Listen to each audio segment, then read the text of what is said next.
মন দিলা না।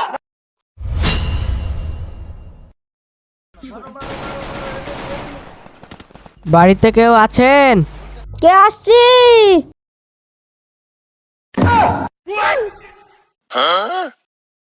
তোমার বাবা নেই বাড়িতে? নাই তো, ভোরে লালবাগ গেলছে। কেন? ওই সাহুর পাড়ার ঈদগাহায় একটা জালসা ছিল। আমিও তো কাঠমলবি পাস করি আমি, আর এরা তো গেলে 10,000 টাকার নিচে দিবে না। আমি ফ্রি ফেরে সব টাকা টপ আপ করে নিব। আমি যাই,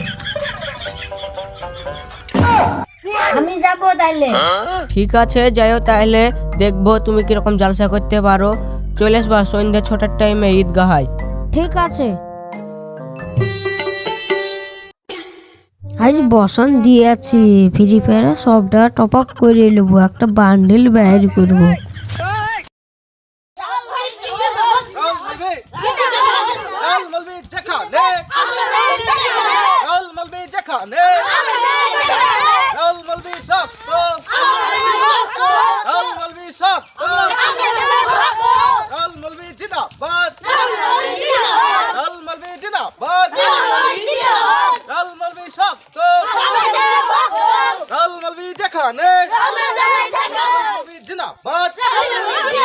আপনার কেউ হয়েছে করে না, নিজের নিজের জায়গায় বসে যান। বসেন বসেন। একবারে এমনি দিন আমার কাছে হুজুর বিড়ি খাওয়ার দোয়া কোনটা। আমি কই জীবনে কত দোয়া পড়ছি বাবা, বিড়ি খাওয়ার দোয়া তো হয়েছি না। হে কো আল্লাহুম্মা বারিক লানা ফি মা বিড়ি টানা। আপনারা কেন মেয়ে ছেলেকে বাড়ি থেকে বাইরে করে দেন? লজ্জা লাগে না? দড়িতে বাঁধবেন, দড়ি নাই?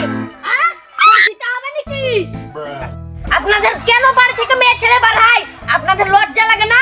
লজ্জা বেঁচে খেয়ে নিয়েছেন? এই 2000 সামনে 25 সাল আসছে।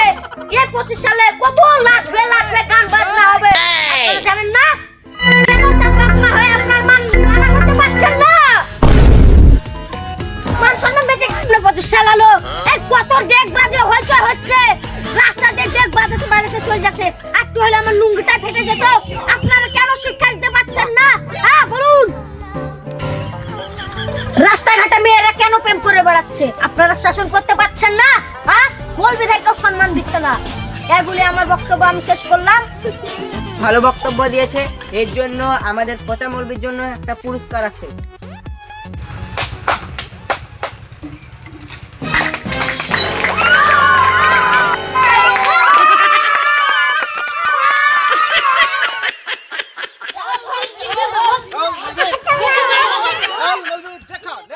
হ্যালো গাইস, দেখতে পাচ্ছেন আপনারা?